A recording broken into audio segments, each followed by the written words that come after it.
پھر بادشاہ بن گئے، نہیں اطلاع بھیجی، اجازت نہیں تھی، انتظار کیا اللہ کی اجازت، جب وہ وقت آیا تب اللہ نے اطلاع دی۔ اس کی مرضی ہے بھائی، جس بیٹے کے لیے وہ رو رہے تھے وہ بیٹا تو کب سے ماشاءاللہ کامیاب ہو چکے تھے، وہ تو کب سے وزیر خزانہ اور پھر حاکم مصر بن چکے تھے۔ خوشخبری تھی، کیا یوسف ایک ہرکارا ایک میسنجر نہیں بھیج سکتے تھے؟ اجازت نہیں تھی اللہ، جس کی جو مشکل جب حل ہونی ہے تب بھی حل ہونی ہے، چاہے اس کے اسباب کچھ بھی ہو۔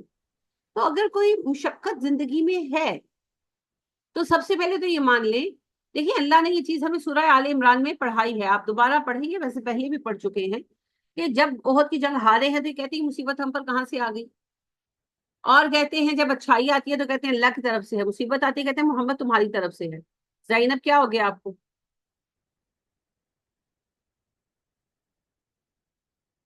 کوئی بات نہیں، سیدھی ہو کر بیٹھے، برداشت کریں۔ تو نبی کریم صلی اللہ علیہ وسلم کو اللہ پاک نے کہا جب اچھائی آتی ہے تو کہتے ہیں اللہ کی طرف سے ہے، اور جب کوئی تکلیف آتی ہے تو کہتے ہیں تمہاری طرف سے۔ تو اے نبی ان سے کہو اچھا ہے یا برا سب اللہ کی طرف سے۔ ہمارا بھی یہی حال ہے نا، جب آسانی ملتی ہے ہم کہتے ہیں اللہ کی طرف سے ہے، جب مصیبت آتی ہے ہم کہتے ہیں میاں کو، شوہر کو، سب تیری وجہ سے، تیرے فیصلے کی وجہ تو پھنسے، تو نوکری چھڈی تھی ذلیل ہو گئے، وغیرہ وغیرہ جو بھی معاملہ ہو۔ تو اچھائی اللہ کی طرف سے، مصیبت شوہر کی طرف سے، یہ منافقوں کا رویہ نہیں ہے، اللہ نے انڈیکیٹ کیا ہے نا۔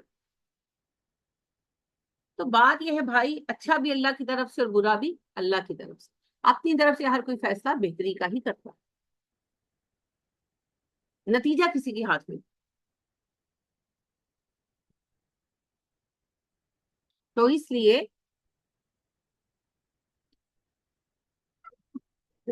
بجائے ایک دوسرے کو بلیم کرنے کے اللہ سے دعا کریں، استغفار کی کثرت کریں، شوہر کو بھی کہیں وہ بھی کریں، استغفار کریں، دعا مانگیں، نماز حاجت پڑھیں، انشاءاللہ اللہ آسانی کریں گے، اور صدقات کریں، صدقات کی بڑی اہمیت ہے، صدقہ مصیبت کو دور کرتا ہے۔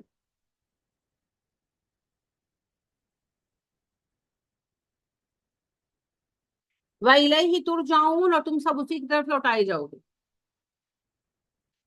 سب کچھ اللہ سبحانہ و تعالیٰ کی طرف ہی واپس لوٹنا ہے نا، سب معاملات اللہ کے حضور پیش ہونے ہیں۔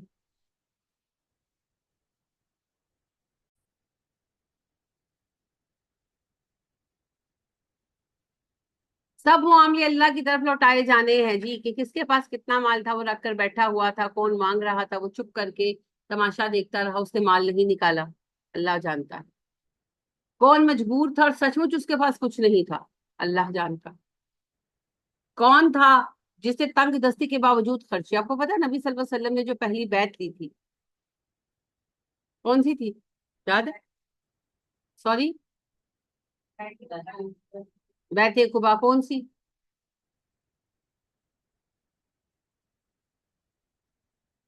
بیعت قبا درخت کے نیچے لی تھی، بہت اچھے، جی سوری آپ نے کیا کہا رومی؟ بیعت رضوان، وہ تو درخت کے نیچے لی تھی نا۔ بیت بیت عقبہ اولا ٹیچر لی تھی۔ جی بیعت عقبہ اولا پہلی بیعت تھی، شاباش۔ اور دوسری بیعت کون سی تھی؟ بیت عقبہ ثانی۔ بیعت عقبہ ثانیہ، تو بیعت عقبہ لی کہاں پر تھی؟ وہ تو انہوں نے بھی کہہ دیا تھا بیعت عقبہ، وہ آتی وہ درخت کے نیچے پہنچ گئی۔ مکہ میں وہ جو ہے وہ سوری میں نے آپ کی بات مس کی عظما، دوبارہ کہیے۔ مکہ میں ٹیچر، مکہ میں جب مدینہ والے حج کرنے آئے تھے نا، مکہ میں جب مدینہ والے حج کرنے آئے تھے، عقبہ وہاں کے ایک گھاٹی کا نام ہے پہاڑ کے درمیان جہاں انہوں نے اسٹے کیا تھا، تو وہاں نبی صلی اللہ علیہ وسلم گئے، اور پہلے جو ہے 7-8 لوگ تھے جو مسلمان ہوئے تھے اور انہوں نے بیعت کی تھی، اور اگلے سال ماشاءاللہ 84 لوگ آئے تھے اور انہوں نے بیعت کی تھی، اور آپ کو ہجرت کی دعوت بھی دی تھی۔ تو اس بیعت کی جو ٹرمز تھی ان میں شامل تھا کہ تم خوشحالی ہو یا تنگ دستی خرچ کرو گے، ہاں مال کے بغیر کام نہیں ہو سکتا، عہد اس بات پر لیا تھا شرک نہیں کرو گے، میرا ساتھ دو گے، جس طرح اپنے بچوں کی حفاظت کرتے ہو میری حفاظت کرو گے، میرا حکم مانو گے تنگی ہو یا آسانی، اور مال خرچ کرو گے خوشحال ہو یا تنگ دست. ہم تو مال کو ایسے نکالتے ہیں نا کہ گویا مال کی ضرورت ہی نہیں ہے. نہیں نہیں نہیں، مال کی ضرورت ہے، دین کے کام کے لیے بھی مال کی ضرورت ہے. مال کے بغیر دین کا کام نہیں ہو سکتا. پھر وہی بات ہے کہ آپ یہ چھوٹی سی کلاس کو ہی دیکھیں کہ ہم انٹرنیٹ یوز کرتے ہیں، پیسوں سے آتا ہے. لیپ ٹاپ ہے، پیسوں سے آتا ہے. لائٹ، بجلی کا بل ہے. یعنی کہ میں یہ نہیں آپ کو کہہ رہی خدا نخواستہ کہ آپ اس کو پے کریں، میں آپ سے ڈسکس کر رہی ہوں کہ یہ تو میرا گھر ہے نا. اگر یہ مدرسہ ہو الگ اور اس کا الگ بلز آتے ہوں تو پھر سارے بل آئیں گے نا. تو یہ بات ہوتی ہے کہ کہیں بھی آپ ایک مسجد، آپ ایک کمرے کا مدرسہ بناتے ہیں، آپ کہتے ہیں ہم یہاں بیٹھ کر پڑھیں گے. اب جیسے ہماری بہن رخسانہ کوشش کر رہی ہیں، اللہ ان کو آسانی دے، آپ نے ان کے لیے دعا کرنی ہے. تو یہ جہاں بیٹھ کر پڑھا رہی ہیں وہ ایک پرانی مسجد ہے جو استعمال میں نہیں ہے. ٹھیک ہے، انہوں نے ارادہ کیا کہ میں اس کو آباد کروں گی، اللہ ان کے ارادے میں برکت دے. اب ظاہر مسجد ٹوٹی پھوٹی ہے، وہاں پر کچھ بھی نہیں ہے. اب یہ وہاں پر جا کر بیٹھی ہیں تو وہاں پر بیٹھنے کے لیے چٹائیاں چاہیے. اچھا تعمیر کو بھی چھوڑ دیں، وہ جیسا بھی ہے، ٹوٹی چار دیواری ہے جو بھی ہے، بیٹھنے کے لیے چٹائیاں چاہیے، پینے کے لیے پانی چاہیے، پڑھانے کے لیے لائٹ چاہیے. گرمی آ جائے گی تو ایٹ لیسٹ ایک پنکھا چاہیے. چاہیے نا. اب یہ ہر چیز پیسے مانگتی ہے. پیسے کے بغیر نیکی نہیں ہو سکتی بھائی.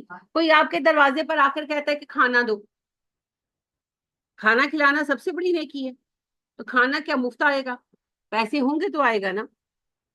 تو ہر نیکی، بیسیکلی زیادہ تر نیکیاں پیسوں سے، اور پیسہ کمانا پڑتا. یہی نبی صلی اللہ علیہ وسلم نے کہا. آپ کی یہ حدیث میرے رونگٹے کھڑے کر دیتی ہے. آپ صلی اللہ علیہ وسلم نے کہا، خطبہ دیا اور آپ نے کہا لوگوں خرچ کیا کرو اللہ کی راہ میں.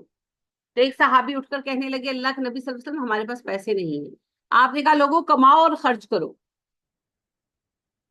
سادہ بات ہے بھائی، جنت چاہیے نا، کماؤ اور خرچ کرو. ٹھیک ہے آپ کی کمائی چند ہزار ہے تو آپ کو نہیں کہا گیا کہ کروڑوں خرچ کرو، آپ اسی کے اندر سے خرچ کرو. 1,000 دے سکتے ہیں 1,000 دے، 100 روپیہ دے سکتے ہیں 100 روپیہ دے، کچھ تو دے، کچھ تو کریں.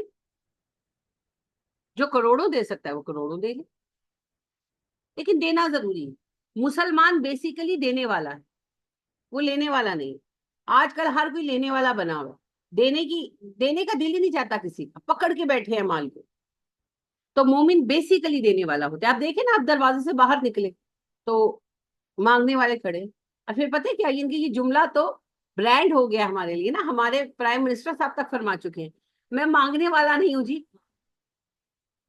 لیکن مانگ رہا ہوں. یعنی کہ نفرت ہو گئی ہے مجھے اس جملے سے. استغفر اللہ.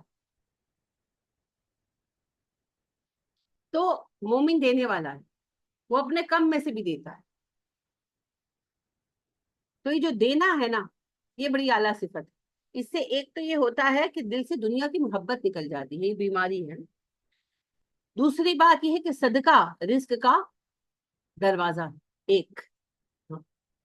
میں ریپیٹ کر رہی ہوں، پہلا دروازہ نماز ہے، دوسرا تقویٰ ہے، تیسرا استغفار ہے، چوتھا صدقہ ہے، اور پانچواں دروازہ محنت ہے جی. اور ہم سارے دروازے چھوڑ کر آخری پر، آپ دیکھیں نا دروازے ہیں پہلا دوسرا تیسرا چوتھا پانچواں، تو ایک ایک کر کے سارے کھولیں گے نا. ہم سارے دروازے چھوڑ کر آخری دروازے پر ککس لگا رہے ہیں، اسی لیے وہ کھل بھی نہیں رہے. تو بہرحال صدقہ رزق کا دروازہ ہے. صدقہ دیں گے پلٹ کر آئے گا، کم از کم تو 10 گنا آئے گا.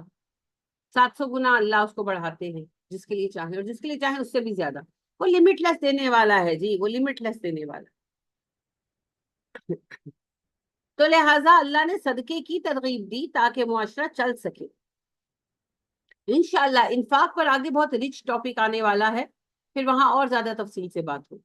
ابھی تو بنیادی چیز سمجھ لیجئے کہ دین کا کام کرنا ہے، دین کو قائم کرنا ہے تو جہاد ہوگا. جہاد کے بغیر دین قائم نہیں ہو سکتا. دشمن کو نظر انداز کرنے سے دشمن ختم نہیں ہوتا، اور جنگ ٹالنے سے امن قائم نہیں ہوتا. یہ بات صحابہ نے تو سمجھی تھی، ہم تو بھگت رہے. قائم ہوا امن کہیں بھی؟ دشمن کہیں ختم ہوئے ہمارے؟ بڑھتے ہی جا رہے ہیں، مضبوط ہوتے جا رہے ہیں. تو دین کے نظام کے قیام کے لیے، نظام الہی کے قیام کے لیے جہاد تو ہوگا، اور جہاد کے لیے فائنینس چاہیے. فائنینس کے بغیر بھی جہاد نہیں ہو سکتا. کیا سپاہی کو ہتھیار نہیں چاہیے؟ سواری نہیں چاہیے؟ جو جس طرح کا علاقہ ہے وہاں کی جنگ کے مطابق لباس، جوتے نہیں چاہیے؟ فوجیوں کے تو آپ دیکھیں جو جوتے اور یونیفارم ہے وہی کتنے مہنگے ہوتے ہیں، اور ہونے بھی چاہیے. ظاہر ہے وہ یعنی کہ اسپیشل فیبرک ہوتے ہیں، اسپیشل میڈ جوتے ہوتے ہیں. تو اب بتائیں کہ یہ سب پیسوں سے نہیں آتا؟ پیسوں سے آتا ہے نا. تو پیسہ تو چاہیے، پیسے کے بغیر تو جنگ نہیں ہوگی. تو پھر صدقات کو پیسہ لے کر نہیں بیٹھنا.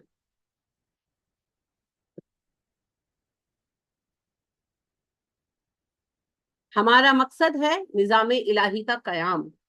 نظام الہی کے قیام کا راستہ ہے جہاد فی سبیل اللہ، اور جہاد فی سبیل اللہ کی بنیاد ہوگی صدقات پر.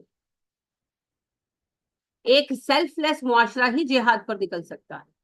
جنہیں اتنا پیار ہو کہ وہ اپنا مال سنبھال سنبھال کر جنتیں آباد کر رہے ہوں دنیا میں، وہ جہاد کہاں سے کریں گے؟ جو انہوں نے کروڑوں روپیہ جمع کر رکھا ہے، اربوں روپیہ جمع کر رکھا ہے، وہ اس کو گزاریں گے، ہنڈائیں گے، یا کہ وہ جہاد کریں گے؟ جہاد تو سیلف لیس لوگ کرتے. تو یہ بڑی پیاری چین ہے، یہ بڑی پیاری چین ہے. یہاں وہی چین سمجھائی گئی. باقی انفاق کا موضوع ابھی آگے آنے والا ہے. اب پھر موضوع جہاد پر آ گیا. علم تر الی الملائی، کیا لم نہیں تارا تو نے دیکھا. یہ ٹرم آپ نے ابھی پیچھے بھی پڑھی ہے حضرت عزیر کی آیت. علم ترا، کیا تو نے دیکھا نہیں، کیا تم نے غور نہیں کیا، الا طرف الملائی سرداروں کے، من بنی اسرائیل جو بنی اسرائیل میں سے تھے. کیا تم نے بنی اسرائیل کے سرداروں کا حال نہیں دیکھا؟ اے نبی صلی اللہ علیہ وسلم، آپ نے بنی اسرائیل کے سرداروں کے حال پر غور کیا؟ من بعد موسیٰ، موسیٰ کے بعد، یعنی موسیٰ کے بعد ان کا کیا حال تھا، آپ نے دیکھا؟ اس قالو، جب انہوں نے کہا، اس جب قالو کہا، ان سب نے، ماضی ہے، جمع ہے، مذکر ہے، غائب ہے، ان سب مردوں نے کہا، لی نبی، اپنے نبی سے، لہم ان کے لیے، ابعث مقرر کر دیجئے. بعث سے ہے، بعث کا مطلب ہوتا ہے مقرر کرنا، اٹھانا، کھڑا کرنا. تو مردے کا جی اٹھنا بھی بعث ہے، لہٰذا حشر کے دن کھڑا ہونے کو بعث سے بعد الموت کہتے ہیں. نبی کا مقرر ہونا بھی بعث کہلاتا ہے. ایک ہے پیدائش نبی صلی اللہ علیہ وسلم کی، اور ایک ہے بعثت. پیدائش ہوئی تھی 1 عام الفیل میں، اور بعثت ہوئی 40 عام الفیل. تو نبی کا اعلان نبوت بعثت کہلاتا ہے. تو بعث مقرر کرنا، کھڑا کرنا. لنا ہمارے لیے، ملکن ایک بادشاہ، اسم ہے، مذکر ہے، واحد ہے، نکرہ ہے. ہمارے لیے ایک بادشاہ مقرر کر دیجیے. نقاتل، ہم لڑیں گے، فی سبیل اللہ، اللہ کی راہ میں. جب انہوں نے اپنے نبی سے آ کر کہا ہمارے لیے ایک بادشاہ مقرر کر دیجئے، ہم اللہ کی راہ میں جنگ کریں گے. قالا، اس نبی نے کہا، حل کیا، تم ممکن ہے کہ تم لوگ، پاسبلی، یو پیپل آر، ان اگر کتیبہ لکھ دیا گیا. کاتبہ سے کتیبہ ہے، کاتبہ اس نے لکھا، کتیبہ لکھ دیا گیا. کیا فرق ہے؟ Active voice, passive voice. کاتبہ اس ایک نے لکھا، کتیبہ لکھ دیا گیا، پیسو وائس ہو گیا. علیکم، تم پر، القتال، جنگ کرنا. القتال کا لفظی مطلب ہے جنگ. ورڈ میننگ آئیں گے تو القتال جنگ اسم ہے بس. یہ کرنا ہم نے جملے کے لیے لگایا ہے، کیونکہ اردو میں محاورہ نہیں بنے گا نا، سینٹینس نہیں بنے گا. اللہ کے نا تو قاتلو، تم جنگ کرو. ان کے نبی کہنے لگے ایسا تو نہیں ہوگا کہ جب جنگ تم پر فرض کر دی جائے تو تم جنگ ہی نہ کرو. قالو، انہوں نے کہا، وہ ماں لنا، ہمیں کیا تکلیف ہے، واہ اور ماں کیا لنا، ہمارے لیے ہے، ہمیں کیا ہے، ہمیں کیا مسئلہ ہے، اللہ نقاتلا، کہ ہم نہ لڑیں گے، فی سبیل اللہ، اللہ کی راہ میں. وہ کہنے لگے ہمیں کیا مسئلہ ہے کہ ہم اللہ کی راہ میں جنگ نہیں کریں گے، ہم جہاد فی سبیل اللہ نہیں کریں گے. واہ اور قد بے شک، اخرجنا، ہم نکالے گئے. اخرجا، نکالا جانا. اچھا، خارجا سے اخرجا ہے، وہی پیسو وائس ہے. ہم نکالے گئے، میں دیارنا، ہمارے گھروں سے. واہ اور ابنائنا اپنے بیٹوں سے، یعنی اپنی فیملی سے جدا کر دیے گئے. فلما پھر جب کتبہ لکھا گیا علیہم ان پر القتال جنگ کرنا، تولوا وہ پھر گئے، الا مگر قلیلن تھوڑے منہم ان میں سے. پھر جب ان پر جنگ کرنے کا حکم آ گیا، فرضیت ہو گئی، تو انہوں نے جہاد سے منہ پھیر لیا سوائے تھوڑے لوگوں کے. واللہ علیم بالظالمین، اللہ ظالموں سے اچھی طرح واقف. مسلمانوں کو جہاد کی اجازت ملی تھی نا، اور بڑی درخواستوں پر ملی تھی، تو اللہ پاک نے قصہ سنایا کہ وہ نہ کرنا جو بنی اسرائیل نے کیا. کیا کیا بھی دیکھتے ہیں، پہلے آیات پڑھیے. وہاں اور کالا کہا لہم ان سے نبی یوں ان کے نبی نے ان سے کہا، انا بے شک اللہ، اللہ نے قد بعثا بے شک تم پر مقرر کیا ہے، لکم تمہارے لیے، طالوت کو ملکن بادشاہ. ان کے نبی نے کہا بے شک اللہ نے تم پر طالوت کو بادشاہ مقرر کیا ہے. قالو وہ کہنے لگے، انا کیسے، یکونو ہو سکتی ہے، لہو اس کے لیے، الملک بادشاہت علینا ہم پر. وہ کہنے لگے بھلا طالوت کو ہم پر بادشاہت کیسے دی جا سکتی ہے. واہ اور نحنو ہم، احق زیادہ حقدار ہے، بالملک کی بادشاہت کے، من ہو اس کی نسبت، ہم اس سے زیادہ لائق ہیں بادشاہت کے، ہمیں بادشاہت ملنی چاہیے. ولم اور نہیں، یوتا وہ دیا گیا، ساعتن وسط، من المال مال میں، وہ تو غریب آدمی ہے، اسے تو مال میں وسط ہی نہیں دی گئی. کالا نبی نے کہا، ان اللہ بے شک اللہ نے اصطفاہ اسے چنا ہے، علیکم تم پر. ان کے نبی نے کہا اسے اللہ نے تم پر چنا ہے، تم اللہ کے چناؤ پر، اللہ کے انتخاب پر اعتراض کر رہے ہو. وزادہ اور اس کو وسعت دی ہے، بستاتن بہت وسعت، اس کو زیادتی دی ہے وسعت کے ساتھ، فی العلم علم میں، والجسم جسم، اور اللہ نے اسے کشادگی عطا کی ہے وسعت کے ساتھ علم میں اور جسم میں. وہ عالم ہے، وہ طاقتور. بادشاہ کے لیے یہ خوبیاں درکار ہوتی ہیں، مال درکار نہیں ہوتا، ورنہ آپ کے بادشاہ دنیا کے سب سے اچھے بادشاہ ہوتے ہیں، حاکم آپ کے اس وقت کے. پیسہ تو بہت ہے ان کے پاس، لیکن جتنا پیسہ بڑھتا جا رہا ہے، ہڈن ہنگر بھی اتنا بڑھتا جا رہا ہے نا. لالچ آ گیا ہے، اس درجے پر آ گیا ہے کہ استغفر اللہ. واللہ اور اللہ یؤتی دیتا ہے، ملکہ اپنی بادشاہت، من یشاء جسے چاہتا ہے. اب آپ اندازہ کیجئے سچویشن کا کہ اللہ نے خود چنا ہے اور وقت کے نبی بتا رہے ہیں اور امت نہیں مان رہی. وہ نبی کہتے ہیں اللہ اپنی بادشاہت جسے چاہتا دیتا ہے، اللہ نے اس کو بادشاہ بنانا ہے، اللہ اسی کو بنائیں گے. سوچو تم لوگ. واللہ واسع علیم، اللہ وسعت والا ہے، اللہ علم والا ہے. یعنی اللہ کسی کو بھی بادشاہ دے سکتا ہے، مگر اللہ کسی بنا پر چناؤ کرتا ہے نا. تو نالائکوں کا چناؤ کیوں ہوتا ہے؟ بتائیں جلدی. کن کی آزمائش کے لیے؟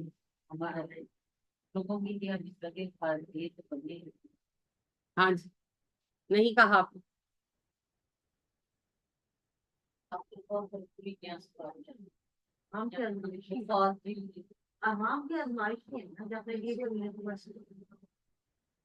آزمائش نہیں ہے جی، سزا ہے. نالائق حکمران سزا ہے. نبی صلی اللہ علیہ وسلم نے کہا، اور میں بارہا آپ کو حدیث سنا چکی ہوں، کہ جب تم میں فحاشی اور بددیانتی بڑھ جائے گی تو اللہ ایسے نااہل حکمران تم پر مسلط کرے گا جو تمہارے حقوق کی حفاظت نہیں کریں گے، تم پر ظلم کریں گے، تم انہیں گالیاں دو گے، تمہیں گالیاں دیں گے، اور ایسے وقت میں تمہارے نیک افراد کی دعا بھی قبول نہیں ہوگی. تو یہ سزا ہے، یہ ہماری سزا ہم پر مسلط کی گئی ہے کہ تم نے دین کے ساتھ غداری کی، اب بھگتو نہ اہلوں کو، نہ کموں کو، نہ لائقوں کو، جو شرمسار کیے بیٹھے ہیں، جنہیں بات کرنے کی تہذیب نہیں ہے، جو چار لوگوں میں کھڑے ہوتے ہیں تو لوگ ہنستے ہیں ان کو.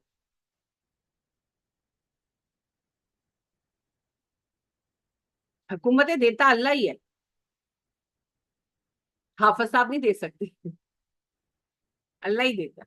ہاں، اللہ چاہتے تو ہمیشہ یہی ہے کہ لائق لوگوں کو حکومت دے، مگر جب ہم اللہ سے بدخلافی کرتے ہیں، عہد خلافی کرتے ہیں، تو پھر اللہ ہمارے اوپر ظالموں کو مسلط ہو، پھر وہ ڈنڈے مارتے نا، پھر ہوش آتا ہے، سیدھی سی بات ہے، پھر ہوش آتا ہے، پھر نہیں دو چار نسلیں ظلم سہتی ہیں، پھر ایک نسل ڈٹ کے کھڑی ہوتی ہے، پھر تحریک شروع ہوتی ہے، پھر چینج آتا ہے، پھر دین اسٹیبلش ہوتا ہے، پھر جب تک چلتا ہے چلتا ہے، پھر خرابیاں کی، پھر اللہ ڈنڈا مارتے ہیں، پھر اللہ لائق نکمے لوگ بٹھاتے ہیں، پھر ظلم ہوتا ہے، پھر ہوش آتا ہے، تو یہ سائیکل ہے۔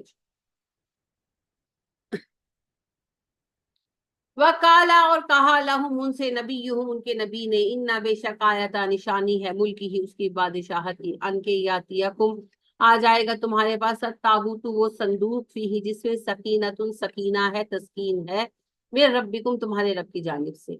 ان کے نبی نے ان سے کہا کہ بے شک اس کے بادشاہ ہونے کی نشانی یہ ہے کہ تمہارے پاس وہ تابوت وہ صندوق آ جائے گا۔ تابوت لکڑی کے صندوق کو کہتے ہیں، وہ صندوق آ جائے گا لکڑی کا جس میں تمہارے لیے سکون کا سامان ہے، تمہاری تسکین کا سامان ہے تمہارے رب کی طرف سے، وبقیتن اور باقی چیزیں ہیں، مما اس میں سے جو طرح کا چھوڑا آل موسیٰ و آل ہارون موسیٰ اور ہارون کے خاندان میں، یعنی حضرت موسیٰ اور ہارون علیہ السلام کے متبرکات ہیں اس کے اندر، تحملہ الملائکہ فرشتے اس کو اٹھائے ہوں گے، انا بے شک فی ذالک لآیۃ لکم اس میں نشانی ہے تمہارے لیے، ان کنتم مؤمنین اگر تم مومن ہو، اس صندوق کے آ جانے میں تمہارے لیے نشانی ہے اس کے بادشاہ ہونے کی اگر تم مومن ہو۔ یہ جی واقعے کا پہلا حصہ ہے۔ حضرت موسیٰ علیہ السلام کے زمانے میں آخر وقت میں جب ان لوگوں کو، اب آپ ریکنیکٹ ذرا کریں نا کہ حضرت موسیٰ علیہ السلام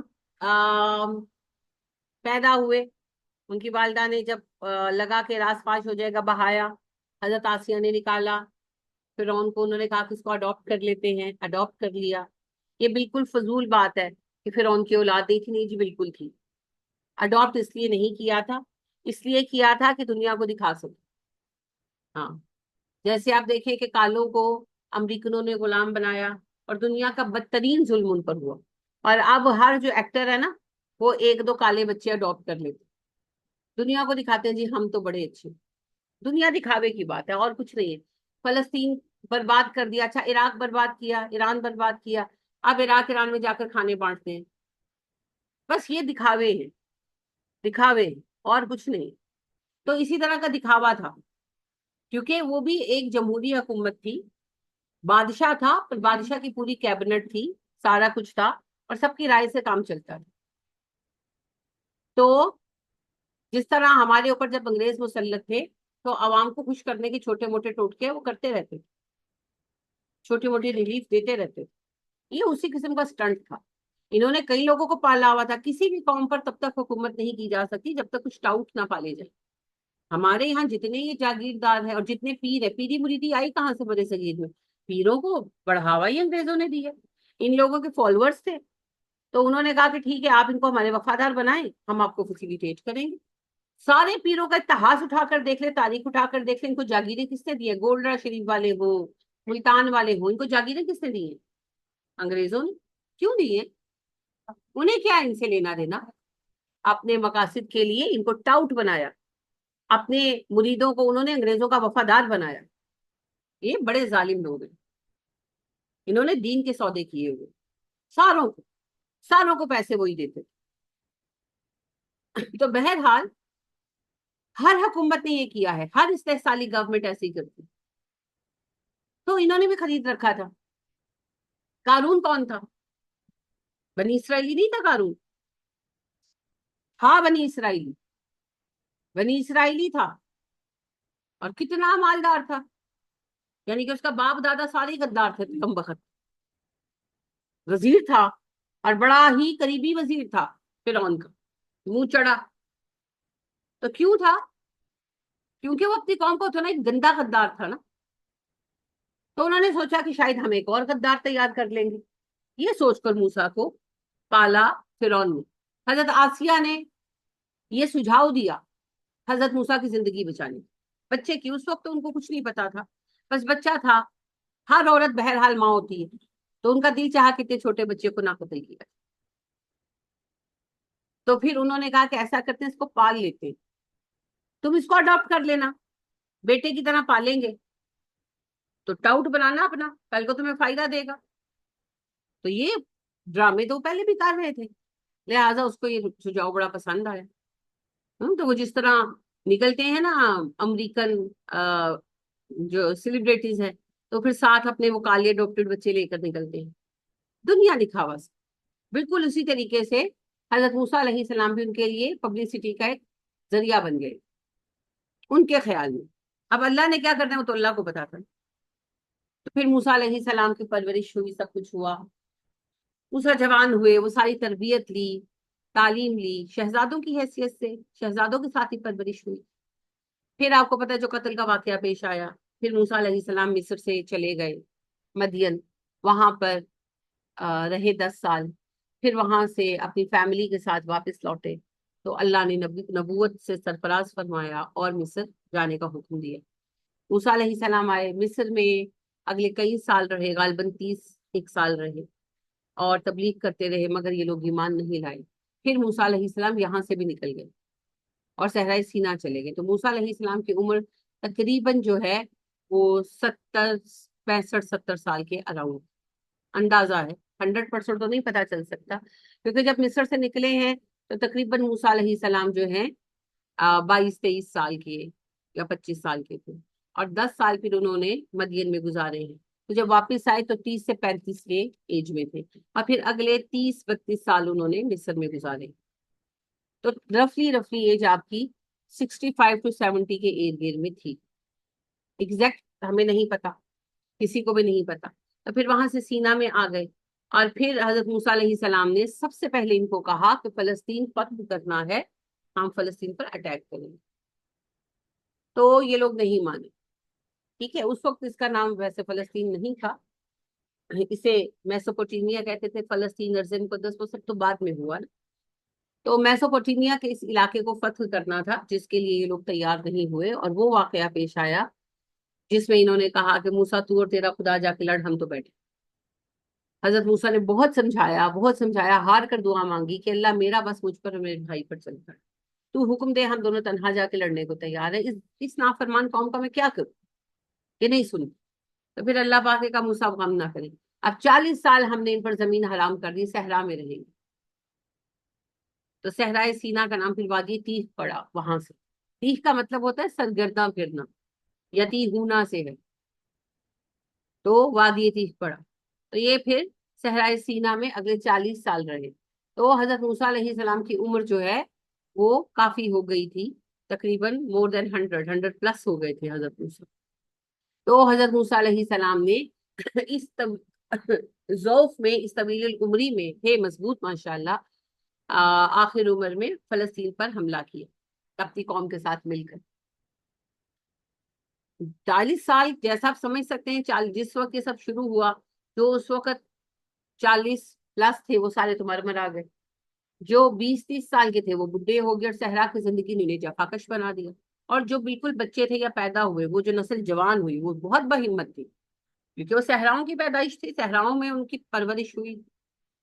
تو پھر اس جفاکش قوم کو لے کر حضرت موسیٰ علیہ السلام نے فلسطین پر حملہ کیا. فتوحات بھی ہوئی، کچھ شہر فتح ہوئے، مگر جب شہر فتح ہوئے تو انہوں نے اللہ کے قانون کو توڑا. ان لوگوں نے لوگوں پر ظلم کیا، بے وجہ قتل و غارت گری کی، گھر لوٹے، عورتوں کی آبرو ریزیاں کی، یعنی کہ فاتح بن گئے. یہ جیسے بادشاہ شہروں میں داخل ہوتے ہیں نا، یہ ویسے بن گئے. وہ جو اسلام کی فتوحات کا رنگ ہے وہ نہیں انہوں نے باقی رہنے دیا. اب حضرت موسیٰ تو ایک ہی جگہ پر ہو سکتے تھے نا، یہ تو آگے آگے اپنے اپنے سرداروں کے زیر اثر گئے ہوئے تھے. تو اس کے نتیجے میں انہوں نے بہت غلط کاریاں کی، یہاں تک کہ جب شتیم کا شہر فتح ہوا ہے تو انہوں نے بالکل ہی اللہ کے قوانین بھلا دیے. تو اس کی یعنی آخری شہر جن کے ہاتھوں فتح ہوا وہ شتیم تھا. 6-7 شہر یہ سرحدی فتح کر سکتے ان کی نافرمانیوں سے، کیونکہ نبی بنفس نفیس موجود تھے. تو بدنامی کس کی ہوتی؟ اسلام کی نا. تو لہٰذا اللہ پاک بہت غضبناک ہوئے اور ان پر طاعون کی وبا آئی. اور توریت کا بیان ہے کہ شتیم کے شہر میں جب انہوں نے خدا کی نافرمانی کی تو خداوند نے طاعون کا عذاب بھیجا، اور ایک دن میں 24,000 بنی اسرائیلی مرے. اب پتہ نہیں یہ عدد صحیح ہے یا نہیں ہے، وہ تو میں نہیں جانتی، لیکن یہ بہرحال طے ہے کہ انہیں بہت نقصان ہوا، اور اس کی وجہ سے ان کو اپنے فتح کیے ہوئے شہر چھوڑنے پڑے، تعاون جو پھیل گیا تھا چھوڑنے پڑے، پیچھے ہٹنا پڑا۔ باقی رہی صحیح کسر یہ ہوئی کہ جو ان کے مقابلے میں فنیکی تھے، وہ سمیری تھے، یہ دونوں قومیں تھیں، یہ بڑے طاقتور لوگ تھے، یہ کمزور لوگ نہیں تھے۔ وہ تو اللہ نے اصول رکھا ہے، جب مسلمان نکلے ہیں، ہمارے صحابہ جب نکلے ہیں، تو رومن اور ایرانین کمزور تو نہیں تھے۔ آتش پرست ایرانی ایک بڑی طاقت تھے دنیا کی، اور روم دوسری بڑی طاقت تھی، بہت بڑی طاقت تھی، یہ سپر پاورز تھی۔ وہ تو اسلام کی طاقت تھی جس سے ٹکرا کر دونوں سپر پاورز مٹ گئی۔ آتش پرست تو سرے سے مٹ گئے، روم والوں کے ساتھ ابھی تک ہمارا معاملہ چل رہا ہے، یہ روم کی ہی باقیات ہے نا۔ تو وہ بازنطین کا جو قصہ چلا وہ تب سے اب تک چلا آ رہا ہے، نپٹے گا ایک دن، مگر وہ وقت اللہ کو بہتر پتا ہے کب آئے گا۔ تو وہ بڑے طاقتور لوگ تھے، انہوں نے جب دیکھا کہ یہ کمزور پڑ گئے ہیں، انہوں نے پھر ڈنڈا اٹھا لیا۔ وہ پہلے ہی لڑ ہی رہے تھے، مگر ابھی وہ ہار رہے تھے، مگر جب اللہ نے مدد اٹھا لی، کیونکہ اسلام کی فتوحات اللہ کی مدد سے ہوتی ہیں جی، جب اللہ نے مدد اٹھا لی ان کے بری حرکتوں سے ناراض ہو کر، تو پھر مدد کس نے کرنی تھی؟ کسی نے بھی نہیں۔ اللہ کہتے ہیں نا اگر میں تمہاری مدد نہ کروں کون کرے گا؟ کوئی بھی نہیں ہے، ہی کوئی نہیں، کون کرے گا بھیا؟ کافر تو پھر کافر کی مدد کو آئے گا، مومنوں کی مدد کو کون آئے گا؟ کوئی بھی نہیں آئے، کیونکہ ہمارا سوائے رب کے ہے ہی کوئی نہیں۔ تو نتیجہ کیا نکلنا تھا؟ مار کھا کے بھاگے، پھر ہار گئے، بھاگے۔ اب بھاگنے جنگ میں جب ہار کر بھاگتے پھر تو یہی ہوتا ہے، میدان جنگ سے بھاگ گئے، اور کوئی چارہ نہیں تھا۔ فیملیاں ساتھ پلے تھوڑی باندھی ہوئی تھی، وہ تو جہاں جہاں انہوں نے فتوحات وغیرہ کی تھی وہاں پر تھے فیملی ممبرس، تو وہ پھر جہاں جہاں تھے قیدی بنا لیے گئے، غلام اور لونڈیاں بنا کر تقسیم کر دیے گئے، سزا دی اللہ نے۔ حضرت موسیٰ علیہ السلام بیچارے بڑے شکستہ دل واپس آئے، بڑے شکستہ دل واپس، بہت غمزدہ تھے۔ انہوں نے دعا کی، اللہ میرے اور اس فاسق قوم کے درمیان اب دوری کر۔ بوڑھے تو ہو گئے تھے بیچارے، ساری عمر یہ بدبخت ڈھنگ سے ایمان نہیں لائے۔ یہاں پر آپ واضح فرق پائیں گے نبی کریم صلی اللہ علیہ وسلم کے کمپینینز میں اور حضرت موسیٰ اور عیسیٰ علیہ السلام کے کمپینینز، واضح فرق۔ خاص طور پر موسیٰ علیہ السلام کے ساتھ مخلص چند لوگ تھے، لیکن میجورٹی جو تھی نا وہ منافقوں تھی۔ تو نبی کریم صلی اللہ علیہ وسلم کو اللہ نے اپنی امت سے خوشی ضرور دی، صحابہ نے بہترین ساتھ، چند منافق عنصر تھے لیکن میجورٹی جو تھی وہ مخلصین تھی۔ تو بہرحال موسیٰ علیہ السلام ان سے رنجیدہ ہی چلے گئے، دکھی چلے گئے ان کے ہاتھ، انہیں اس بات کا بڑا غم تھا، کیونکہ اتنے سال دیکھے نا، پوری زندگی لگا دی موسیٰ علیہ السلام نے، اور جو فصل بنی پی کیڑے والی، گندی، خراب، کتنا دل برا ہوگا۔ حضرت موسیٰ اسی کیفیت میں۔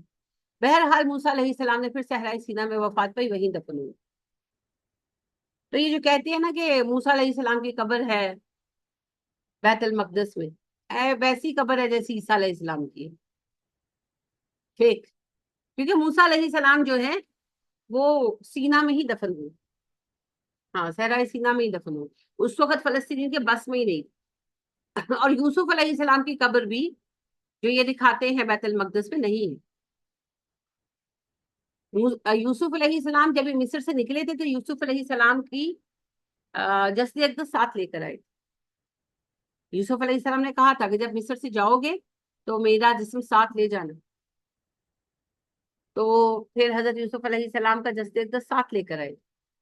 اور پھر اب یہ کہتے مسجد اقصی میں ہے، تب مسجد اقصی تھی نہیں تھی۔ مسجد اقصی کس نے بنائی تھی جی؟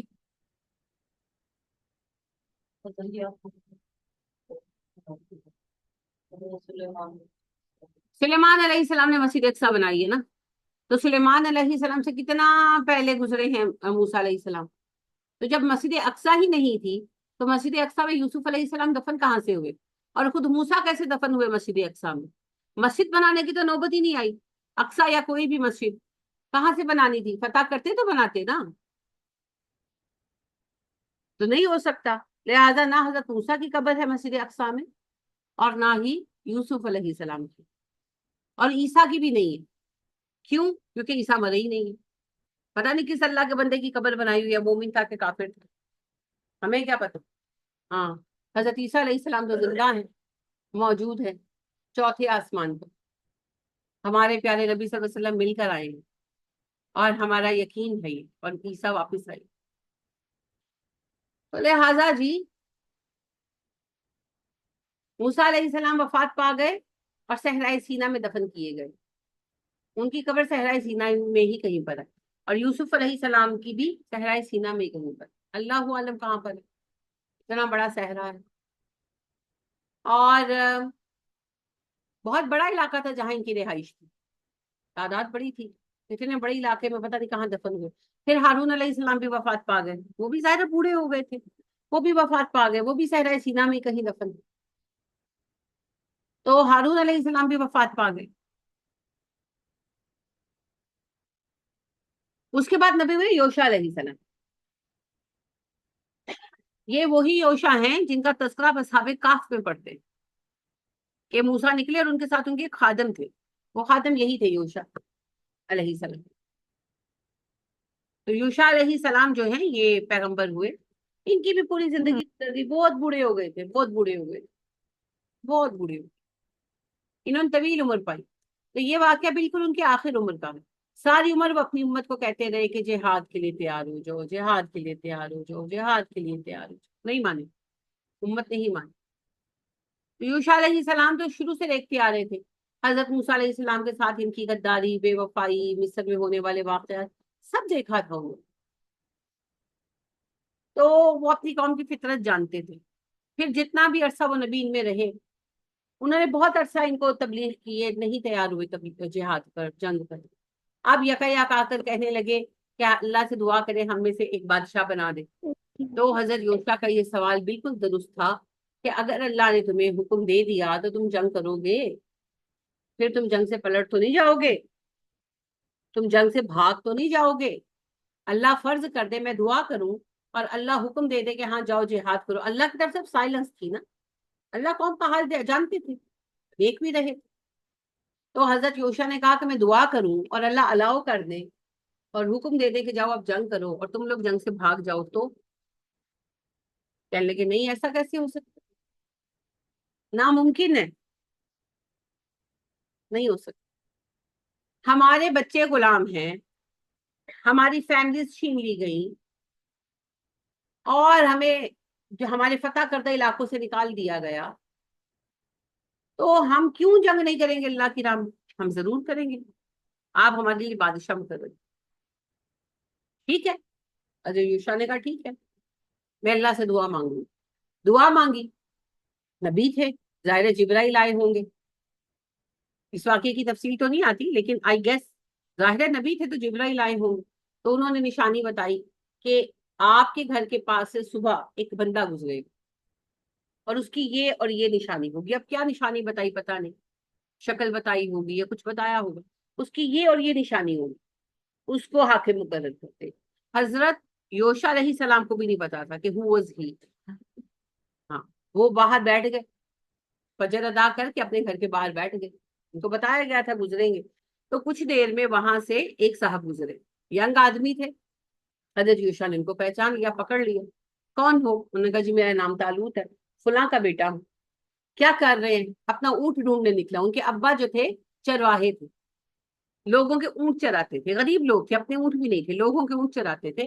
وہ ان کو پیسے دیتے تھے. تو بیٹا بھی ساتھ وہی کام کرتا تھا، حضرت طالوت علیہ السلام.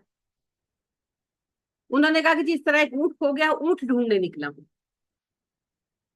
حضرت یوشع علیہ السلام نے ان کو روکا، اندر گئے، اپنے چراغ لے کر آئے. چراغ میں سے انگلیاں تیل میں ڈپ کی اور ان کے بالوں میں انگلیاں پھیری. اسے کہتے ہیں استباغ کرنا، بپتسما، بیپٹائز کرنا. کسی کو چنا جاتا تھا نا تو ایک رسم تھی. اب بھی یہ رسم چلتی ہے، جب کوئی عیسائی ہوتا ہے نا یا بچہ عیسائی پیدا ہوتا ہے تو وہ کہتے ہیں کہ پیدائشی کوئی عیسائی نہیں ہو سکتا. تو جب بچہ بڑا ہو جاتا ہے نا، تھوڑا 7-8 سال کا، تو پھر اسے لے کر جاتے ہیں چرچ. تو پھر وہ اس کو پہلے غسل کراتے ہیں اور پھر استباغ کرتے ہیں. استباغ سے مراد یہ ہوتا ہے کہ چرچ کا یہ نبیوں نے رسم شروع کی، نیک نیتی کے ساتھ اعلان تھا، ایک اناؤنسمنٹ تھی بس، اور کچھ نہیں. شرعی حیثیت نہیں ہے اس، جیسے ہمارے نبی صلی اللہ علیہ وسلم بیعت لیتے تھے، ٹھیک ہے؟ تو جو چراغ روشن ہوتا تھا نا قربان گاہ کا، اس کے تیل سے بالوں میں ہاتھ پھیرا جاتا، ان کے نبی تیل میں ہاتھ ڈبو کر بالوں میں لگا دیتے تھے. اس سے بیپٹائز کرنا، اور اردو میں استباغ کرنا کہتے ہیں، سواد کے ساتھ استباغ. تو حضرت یوشا گئے،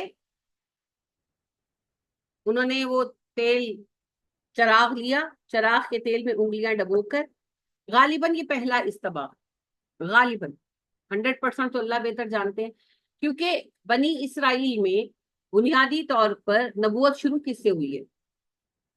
حفصہ. پہلے نبی کون بنے بنی اسرائیل میں؟ جلدی جلدی، گھنٹہ نہیں لگانا. جب یعقوب علیہ السلام تھے تو بنی اسرائیل موجود تھے. کون ہے بنی اسرائیل؟ اسرائیل کس کا نام ہے؟ یعقوب علیہ السلام کا نام ہے. بنی اسرائیل کون ہے؟ یعقوب کی اولادیں ہیں. تو جو اولاد موجود ہی نہیں تھی اس پر یعقوب نبی کیسے تھے؟ تو بنی اسرائیل پر تو پہلے نبی نہیں ہوئے نا یعقوب. تو بنی اسرائیل پر پہلا نبی کون تھا؟ جس سے پوچھا نا وہ جواب دیں گے. جو جواب آئے نا وہ مت بتایا کریں، جو میں پوچھوں وہ بتایا کریں، وہ انشاءاللہ آپ کو نہیں آئے. جی حضرت موسیٰ علیہ السلام، شاباش. جو بول رہا ہے نا اس کو اپنا دماغ استعمال کرنا. جی موسیٰ علیہ السلام. اب آپ نے اوور ہیڈ کر کے بتایا نہیں؟ گڈ. تو دیکھیں جو موجود ہی نہیں اس کے اوپر نبی کیسے آئے گا؟ نسلاً بنی اسرائیل حضرت یعقوب کی اولاد ہے. کیا یعقوب بنی اسرائیلی تھے؟ نہیں، وہ تو باپ ہے بنی اسرائیل کے. بنی اسرائیلی کیسے ہوئے؟ بنی اسرائیل ان کی اولاد. تو بنی اسرائیل کا وجود ہی نہیں تھا تو ان پر نبی کہاں سے آنے تھے؟ یوسف بھی ان پر نبی نہیں ہوئے، وہ بھی نبی ہوئے مصریوں پر، قبطیوں پر. تو بنی اسرائیل پر ٹیکنیکلی جو پہلے نبی آئے ہیں وہ موسیٰ ہیں علیہ السلام. موسیٰ کا استباغ ہوا نہیں کیونکہ کوئی نبی موجود نہیں تھا. ہارون علیہ السلام کا استباغ موسیٰ نے کیا نہیں. یوشا کے بارے میں ہمیں معلوم نہیں. حضرت موسیٰ کی زندگی میں حضرت یوشا کی اناؤنسمنٹ نہیں ہوئی، نہ ہارون کی زندگی میں اس کا ثبوت ملتا. تو لہٰذا پہلا استباغ کا جو قصہ ہمیں ملتا ہے وہ طالوت کا حضرت یوشا کے ہاتھ سے. تو غالباً یہ پہلا استباغ تھا. میں بھی نہ، خیر اس سے کوئی بڑا فرق بھی نہیں آتا. لیکن یہاں سے پھر یہ رسم چلی جو آج تک عیسائیوں میں برقرار ہے. یہودیوں میں نہیں ہے، عیسائیوں میں برقرار. خیر حضرت یوشا علیہ السلام گئے، اندر سے اپنی عبادت گاہ کا چراغ لائے، اس کے تیل سے حضرت طالوت علیہ السلام کے بالوں میں انگلیاں پھیر دی اور اناؤنس کیا، لوگو یہ ہے تمہارا بادشاہ. اب سب کو پریشانی لگ گئی. اصل میں لالچ تھی نا، ہر کوئی بادشاہ بننا چاہتا. چند سردار مل کر آئے تھے، ان کا خیال تھا ہم ہی میں سے کسی کو حاکم بنایا جائے گا. اب اللہ مال و دولت دیکھ کر تو حکومت دیتا نہیں ہے، اللہ تو صلاحیت دیکھ کر دیتا ہے. اس کی اہلیت اس چرواہے میں تھی. حضرت طالوت علیہ السلام جو تھے وہ ایک چرواہے تھے نا، ان میں صلاحیت تھی. تو صلاحیت کس میں ہوگی؟ ضروری نہیں کہ سردار کا بیٹا سردار بنے. وہ جیسے ساحل ادیم صاحب نے بڑے شور مچایا تھا، صحیح مچایا تھا. علمی خلاف میں نہ بہت ہے ساحل ادیم صاحب سے، لیکن مخلص آدمی ہے رحمہ اللہ و حفظہ اللہ. اللہ ان پہ رحم بھی کرے، ان کی حفاظت بھی کرے اور ان کو خالص ہدایت دے، خالص ہدایت دے. کیونکہ پیر فیملی سے ہے نا تو کہیں نہ کہیں کہیں نہیں بہت زیادہ ہل جاتے. اینی ویز وہ ایک پروگرام میں شریک تھے تو وہاں پر ایک لیڈی تھی مسلم لیگ کی، ایک تو مجھے ان کے نام نہیں ہے کیونکہ میں ان کو دیکھتی نہیں ہوں نا ریگولر، میں تو ساحل ادیم صاحب کی وجہ سے وہ ذرا سا دیکھ رہی تھی. تو وہ کہنے لگی کہ مریم صاحبہ تو پیدائشی سیاستدان ہے، پیدائشی لیڈر ہے، سوری کہنے لگی مریم تو پیدائشی لیڈر ہے. تو ساحل ادیم بھڑک گئے. صحیح بھڑکے، بولے ان کا پیدائشی لیڈر کیا ہوتا ہے؟ کون ہوتا ہے پیدائشی لیڈر؟ پیدائشی لیڈر کیسے ہوتا ہے؟ کہاں پر لکھا ہے کہ لیڈر کا بیٹا لیڈر ہوگا؟ کون سی کتاب میں لکھا ہے؟ کہاں پر آیا ہے؟ وہ پھر کافی انہوں نے شور مچایا. وہ آپ کو پتا ہے وہ بھڑک جائیں تو پھر وہ کافی شور مچاتے ہیں. صحیح شور مچایا، صحیح شور مچایا بہت. وہ انہوں نے ڈانٹا اور صحیح ڈانٹا. پیدائشی لیڈر کیا ہوتا ہے بھائی؟ اگر پیدائشی لیڈر ہوتے تو مغل امپائر ڈوبتی. پھر ہر بادشاہ اگلے سے زیادہ لائق ہونا چاہیے تھا نا. خاک لائق نکلے، نالائق سے نالائق ترین آتے گئے. لہٰذا آپ دیکھیں گے کہ یہ جو تھے اورنگزیب کے بعد ایک سے ایک نالائق حکمران آیا. لہٰذا آپ انٹرنیشنل لیول پر پڑھیں گے مغل امپائر کی ڈاؤن فال کی ریزنز کیا بنی، تو اس میں آپ کو یہ ریزن ملے گی کہ اورنگزیب کے بعد ایک بھی لائق حکمران نہیں آیا. وجہ پتہ کیا تھی؟ ساروں کو تو اورنگزیب نے مروا دیا تھا. ان میں تخت نشینی کا کوئی طریقہ نہیں تھا. جو ون کر جاتا تھا، جیت جاتا تھا، وہ حاکم بنتا تھا. دارا شکو بھائی کو مروا دیا، بھائی کے بیٹوں کو مروا دیا. ہاں، اپنا بیٹے بھی اس کے مارے گئے. اب کوئی تو شک کرتا ہے کہ اورنگزیب نے خود مروا دیا، پتہ نہیں، کیونکہ زہر دیا گیا تھا. بعض کہتے ہیں کہ یعنی کہ دشمنوں نے مروا دیے. سارے لائق لوگ مر گئے، مروا دیے سب. جو بڑے بڑے سردار وغیرہ تھے ان کو بھی قتل کروا دیا. شخصی حکومتیں ہوتی ہیں، ڈر لگتا ہے کہ مجھ سے لائق کوئی آ گیا، لوگ اس کو چن لیں گے. تو سارے لائق سپاہ سالار بھی مروا دیے، سارے خاندان کے اچھے لڑکے مروا دیے، اور جو پیچھے رہ گئے نکمے تھے. تو جب صاحب خود مرے تو اب روتے ہیں بیٹھ کر، پڑھے اپنی داستان میں خود روتے ہیں بیٹھ کر کہ کوئی ایک بھی لائق نظر نہیں آتا. اللہ کے بندے کہاں سے نظر آئے گا؟ ساروں کو تو نے مروا دیا، ایک ایک کو چن چن کر مروایا. خود کہتا ہے اپنے بھتیجے کو جب مروایا، دارا شکو کے بیٹے کو، تو دل نہیں مانتا تھا میرا، اتنا لائق بندہ اور مروا دوں. پر کیا کروں، صاحب کا بیٹا سبولا ہوتا ہے. اصل مسئلہ یہ تھا کہ بھتیجا ہے، مجھ سے زیادہ لائق نکل آیا تو کل کو حکومت کے لیے کھڑا ہو جائے. شخصی حکومت کا یہی تو رونا ہے.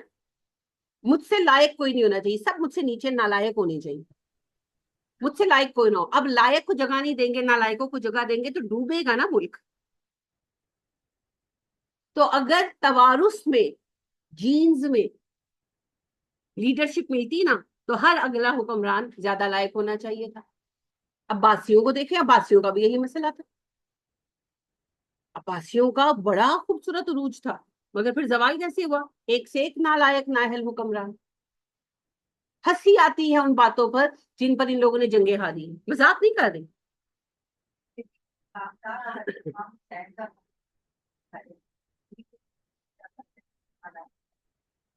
جی بالکل، حسین رضی اللہ تعالی عنہ کا یہی پوائنٹ تھا کہ موروثی حکومت نہیں چلے گی، خلافت چلے گی. خلافت کا انحصار یہی ہے، یہ جو طالوت علیہ السلام کا ہے، کہ ایک غریب چرواہا، ایک مزدور، اگر اس میں حکومت چلانے کی لیاقت ہے، حکومت اسی کو دی جائے گی. اور سید اور سردار ہو اور اس میں لیاقت نہیں ہے تو اسے حکومت نہیں دی جائے گی. حکومت کا تعلق لیاقت کے ساتھ ہے. بیٹا باپ کی وراثت کا مالک ہوتا ہے نا. حکومت کسی کی وراثت ہے، حکومت کسی کی ملکیت ہے. بیٹا باپ کی ملکیت کا وارث ہوتا ہے. جو باپ کی ملکیت ہے وہ بیٹے کو ملے گی بطور وراثت. تو کیا حکومت کسی کی ملکیت ہے؟ ملک اور قوم کسی کی ملکیت ہے؟ تو کیسے وراثت میں آگے بیٹا لے سکتا ہے؟ اہل ہوگا تو آئے گا، نہ اہل ہوگا تو کونے میں بیٹھے گا، کوئی حق نہیں ہے اس. حکومت ایک ذمہ داری ہے، اور یہ ذمہ داری اہل بندے کو دی جائے گی. اہلیت والے کو تلاش کر کے لاؤ، پھر چاہے وہ ایک چرواہا ہو جیسا کہ طالوت علیہ السلام. میں اکثر سوچتی ہوں کتنی لیاقت ہوگی طالوت علیہ السلام میں، جو ایسے مشکل ترین وقت میں انگلی رکھ کر اللہ پاک نے بتایا یہ ہوں گے leader. He is the leader of the nation. اتنی لیاقت ہوگی. اور تھے کون؟ اونٹوں کے چرواہے. اپنے اونٹ بھی نہیں تھے، لوگوں کے اونٹ چراتے تھے. لیاقت چاہیے، لیاقت. تو لہٰذا یہ لوگ اصل میں یہ جو 4 5 10 سردار مل کر آئے تھے، ان سب کا خیال تھا، کتنے قبیلے تھے بنی اسرائیل کے، تو کتنے سردار آئے ہوں گے؟ وہی 12 13. ان کا خیال تھا ہم میں سے کسی ایک کو بنا دیا جائے گا بادشاہ. اللہ نے ساروں کو ریجیکٹ کر دیا. تو سرداری سلیکشن کی بنیاد نہیں ہے، صلاحیت سلیکشن کی بنیاد، صلاحیت بنیاد. سردار ہونے سے کچھ نہیں ہوتا. تو لہذا طالوت علیہ السلام چنے گئے. اب انہوں نے کہا کہ یہ کیسے حاکم ہو سکتا ہے، یہ تو غریب ہے، اس کے پاس تو پیسہ ہی کوئی نہیں. ہم پیسے والے ہیں، واحد قابلیت کیا ہے؟ ہم پیسے والے ہیں. آپ کے بھی جتنے حکمران آتے ہیں ان کی واحد یہی قابلیت ہوتی ہے، ہم پیسے والے.